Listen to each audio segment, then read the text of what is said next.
आज मैं आपको एक ऐसी शख्सियत की कहानी सुनाने जा रहा हूं जिसने पैसों की कमी के कारण अपनी पढ़ाई ठीक से नहीं की, लेकिन आगे चलकर उसने अपना सपना पूरा किया और भारत का सबसे बड़ा एजुकेशनल प्लेटफॉर्म बना दिया। ये कहानी है खान सर की, जिन्होंने एक मिडिल क्लास परिवार से आकर तमाम मुश्किलों के बावजूद खान ग्लोबल स्टडीज जैसा बड़ा प्लेटफॉर्म खड़ा किया। जिस लड़के को कभी अपनी पढ़ाई के लिए संघर्ष करना पड़ा, आज वह करोड़ों बच्चों का भविष्य संवार रहा है। तो आइए जानते हैं कि कैसे एक साधारण लड़के ने अपने संघर्षों से जूझते हुए भारत का सबसे बड़ा एड टेक प्लेटफॉर्म बनाया।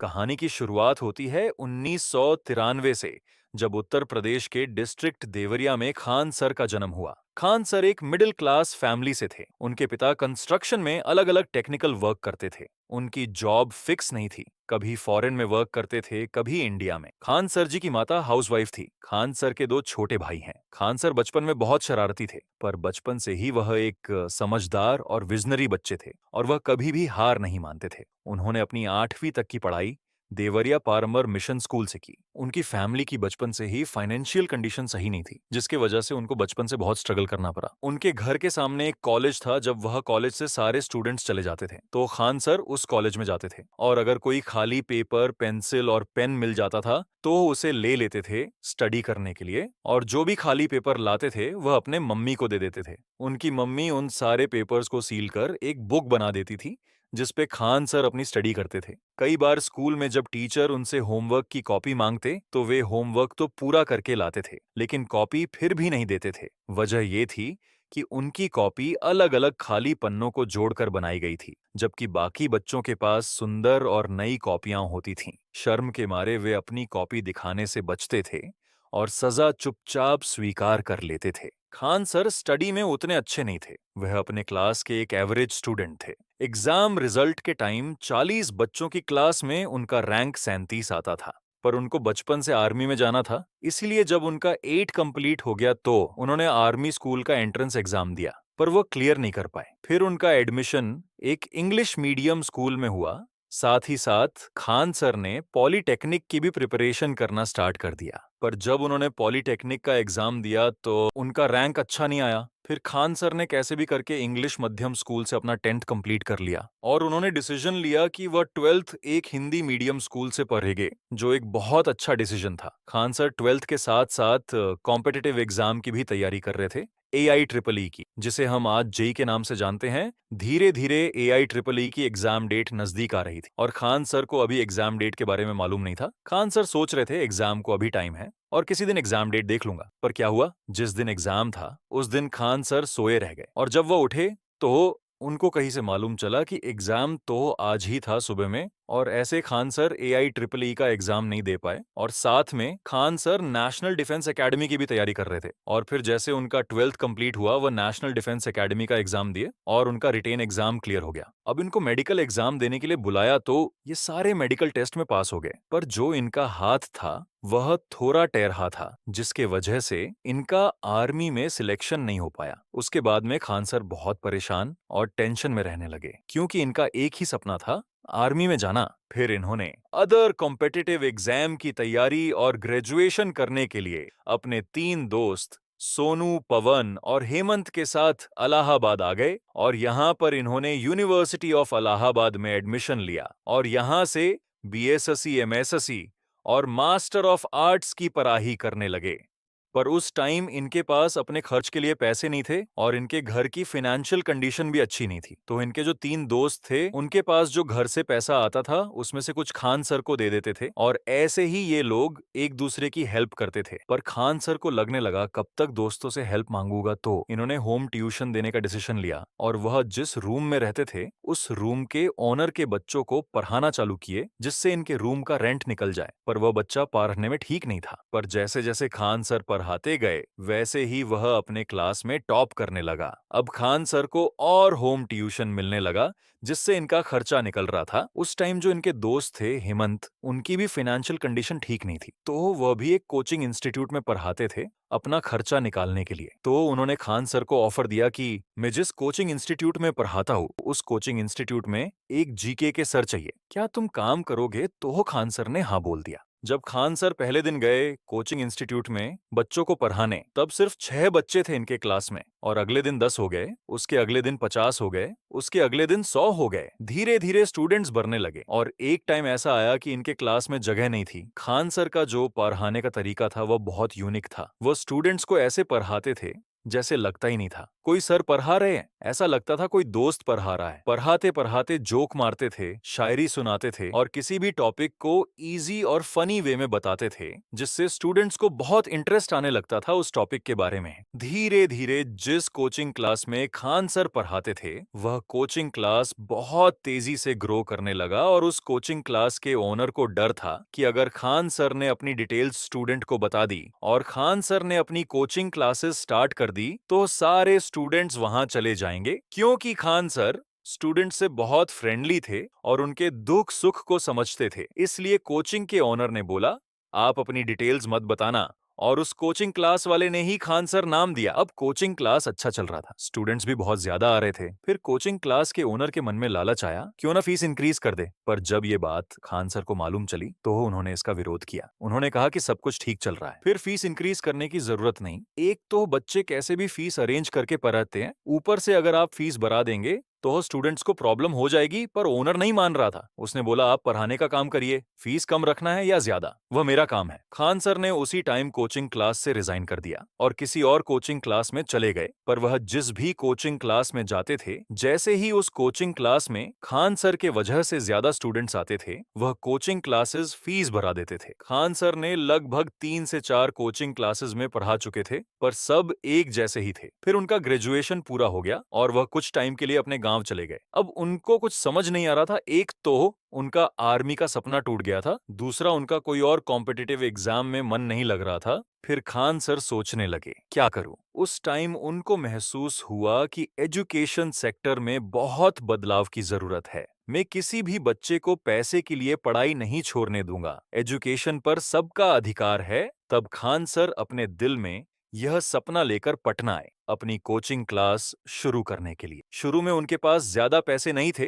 तो उन्होंने कुछ लोगों से पैसे जुटाने के लिए बात की। कुछ लोगों ने उनकी मदद की और उनके कोचिंग क्लासेस में पार्टनर बन गए। धीरे धीरे खान सर की कोचिंग क्लास बढ़ने लगी और कुछ ही दिनों में बिना किसी मार्केटिंग टीम के उनकी पूरी क्लास फुल हो गई। सब कुछ सही चल रहा था, लेकिन उसी दौरान खान सर के पार्टनर्स के बीच पैसों को लेकर झगड़े होने लगे। खान सर ने उन्हें समझाने की कोशिश की, लेकिन पार्टनर्स मान नहीं रहे थे। अंत में झगड़े से परेशान होकर खान सर ने कोचिंग क्लास बंद करने का फैसला लिया। फिर खान सर वही आकर खड़े हो गए थे जहां से स्टार्ट किया था, लेकिन खान सर ने हार नहीं मानी। उन्होंने सोचा कि वह फिर से अपनी कोचिंग क्लासेस शुरू करेंगे। इस बार वह अकेले ही इसे चलाना चाहते थे, लेकिन उनके पास न पैसे थे और न ही कोई रिसोर्सेज। फिर खान सर पैसे अरेंज करने के लिए बैंक के पास लोन लेने के लिए गए, लेकिन बैंक ने लोन देने से मना कर दिया। अब खान सर को कुछ समझ नहीं आ रहा था, तो वह गंगा नदी के किनारे बैठकर सोचने लगे और टेंशन में भी थे और कुछ समझ नहीं पा रहे थे। वह सोचने लगे, शायद मुझे घर लौट जाना चाहिए और वहां कुछ काम करना चाहिए। लेकिन जब खान सर ने अपनी जेब में हाथ डाला तो उनके पास सिर्फ 40 रुपए थे और घर जाने के लिए 90 रुपए की जरूरत थी। वह इतने टेंशन में थे कि उन्हें यह भी नहीं पता चला कि कब रात के 2 बज गए। फिर वह अपने रूम पे आ गए और सोचने लगे कि अब क्या करूं। तभी उन्हें महसूस हुआ कि भगवान नहीं चाहते कि मैं घर जाएं, बल्कि वह ये चाहते हैं कि जो सपना लेकर मैं आया था उसे पूरा करो। शिक्षा के क्षेत्र में बदलाव, चाहे जैसे भी हो। फिर खान सर ने कुछ दोस्तों से बात की और पैसे जुटाए और आखिरकार अपनी खुद की कोचिंग क्लास शुरू की, जिसका नाम उन्होंने खान ग्लोबल स्टडीज रखा। उसके बाद खान सर की कोचिंग बहुत तेजी से ग्रो करने लगी और कुछ ही महीनों में उनकी कोचिंग पटना की टॉप कोचिंग क्लासेस में शामिल हो गई। जहां बाकी कोचिंग क्लासेस हजारों रुपए फीस लेते थे, वहीं खान सर मात्र 200 रुपए फीस लेते थे। वे छात्रों को अपने परिवार के सदस्य की तरह मानते थे और उनके सुख दुख में साथ खड़े रहते थे। स्टूडेंट्स बिना किसी डिस्टरबेंस के पढ़ाई कर सके, इसलिए उन्होंने पटना की सबसे बड़ी लाइब्रेरी भी बनवाई थी। धीरे धीरे जो स्टूडेंट्स पहले अदर कोचिंग क्लासेस में पढ़ते थे, वे अब खान सर की कोचिंग में आने लगे। इससे दूसरी कोचिंग संस्थानों को परेशानी होने लगी और उन्होंने किसी भी तरह से खान सर को हटाने की योजना बनानी शुरू कर दी। एक दिन एक छात्र खान सर की कोचिंग में आया और अपना बैग किसी और स्टूडेंट के लॉकर में रखने लगा। जब स्टाफ ने उसे रोका तो वह बदतमीजी करने लगा और बहस करके चला गया। थोड़ी देर बाद वह लड़का अपने 10 से 15 साथियों को लेकर वापस आया और कोचिंग में तोड़फोड़ करने लगा। उनमें से कुछ के पास बम भी थे और उन्होंने खान सर की कोचिंग बिल्डिंग पर बम फेंका। बम धमाके से पूरे इलाके में अफरा तफरी मच गई। आसपास की दुकानें और कोचिंग संस्थान डर के मारे बंद हो गए। उस समय खान सर ऊपर के फ्लोर पर क्लास ले रहे थे। धमाके की आवाज सुनकर वे और उनके सारे स्टूडेंट्स नीचे आए तो उन्होंने देखा कि उनके ऑफिस में और बिल्डिंग पर बम फेंका था। उसी दौरान हमलावरों में से एक ने खान सर पर भी बम फेंका, लेकिन किस्मत से वह बम नहीं फटा। फिर खान सर ने तुरंत पुलिस को फोन किया और मामला शांत कराया, पर तब तक सभी हमलावर मौके से भाग गए थे। इस घटना से खान सर परेशान हो गए थे। खान सर ने फैसला लिया कि अब मैं नहीं पढ़ाऊंगा और कोचिंग क्लास बंद कर दूंगा और विदेश जाकर नौकरी करूंगा। लेकिन उनके छात्रों ने उनसे कहा, सर, हम आपके साथ हैं, देखते हैं कौन आपको हाथ लगाता है। छात्रों के इस समर्थन से खान सर को नई ताकत मिली और उन्होंने यह ठान लिया कि अब अगर जान भी चली जाए तो भी मैं अपने छात्रों का साथ कभी नहीं छोड़ूंगा। इसके बाद खान सर ने फिर से पढ़ाना शुरू कर दिया। ऐसा माना जाता है कि इस हमले के पीछे बाकी कोचिंग संस्थानों का हाथ था, क्योंकि वे नहीं चाहते थे कि कोई इतना कम फीस में पढ़ाए। लेकिन आज तक इस हमले में किसी को भी पकड़ा नहीं गया। खान सर की कोचिंग क्लास फिर से अच्छे से चलने लगी थी। फिर 2020 में कोरोना वायरस आया और उसके बाद सभी चीजें बंद कर दी गईं। खान सर ने सुरक्षा नियमों का पालन करते हुए अपनी कोचिंग क्लास भी बंद कर दी और अपने गांव चले गए।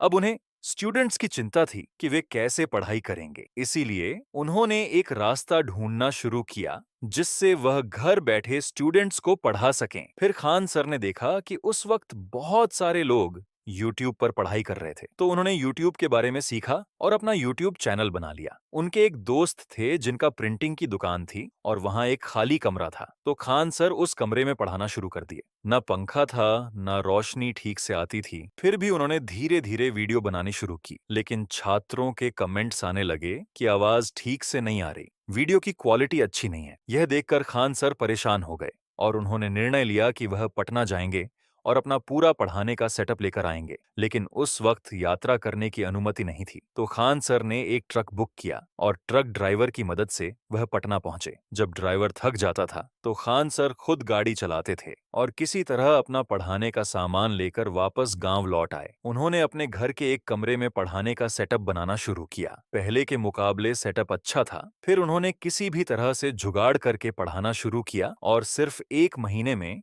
उनके चैनल पर 1 मिलियन सब्सक्राइबर हो गए। धीरे धीरे खान सर बहुत पॉपुलर हो गए और जिन लोगों को पढ़ने में दिलचस्पी नहीं थी, वे भी उनके वीडियो देखने लगे। फिर कोरोना खत्म हुआ और सब कुछ फिर से शुरू हो गया। स्कूल, कॉलेज, कोचिंग और खान सर ने भी पटना वापस आकर अपनी क्लासेस फिर से शुरू कर दी। लेकिन अब खान सर को ऑनलाइन पढ़ाने का अनुभव हो चुका था, तो उन्होंने सोचा कि भारत में कितने बच्चे होंगे जो पढ़ाई करना चाहते होंगे, लेकिन पैसे की कमी के कारण नहीं पढ़ पाते होंगे। सब पटना नहीं आ सकते, तो उन्होंने खुद का एक प्लेटफॉर्म बनाने का सोचा, जहां कोई भी कहीं से भी बेहद कम फीस में पढ़ सके। फिर खान सर ने अपना खुद का ऐप लॉन्च किया, जिसका नाम खान ग्लोबल स्टडीज था। अब इस प्लेटफॉर्म पर कोई भी कहीं से भी पढ़ सकता था और उनके पहले बैच की फीस 20 रुपये से भी कम थी। फिर उनका प्लेटफॉर्म तेजी से बढ़ने लगा और आज यह भारत का सबसे बड़ा एडटेक प्लेटफॉर्म बन चुका है, जहां 1 करोड़ से ज्यादा बच्चे पढ़ रहे हैं। जब उनका प्लेटफॉर्म ग्रो कर रहा था, उसी दौरान एक कंपनी ने उन्हें ऑफर भी दिया कि आप अपना प्लेटफॉर्म और क्लासेस बंद कर दीजिए और हमारे प्लेटफॉर्म पर आकर पढ़ाइए, हम आपको 107 करोड़ रुपए देंगे। पर खान सर ने कहा, मेरा उद्देश्य पैसे कमाना नहीं, बल्कि शिक्षा क्षेत्र को मजबूती देना था, जिसकी शुरुआत हो चुकी है। मैं यह ऑफर नहीं ले सकता। अभी आपने देखा कि किस तरह एक मिडिल क्लास परिवार से आने वाले लड़के ने, जिसके पास खुद पढ़ाई के लिए पैसे नहीं थे, उसने भारत का सबसे बड़ा एडटेक प्लेटफॉर्म केजीएस खड़ा कर दिया। अगर आपको यह वीडियो पसंद आया हो तो कृपया इसे लाइक करें और चैनल को सब्सक्राइब जरूर करें। हमारे चैनल पे आपको सबसे बेस्ट और यूनिक कंटेंट मिलेगा। धन्यवाद।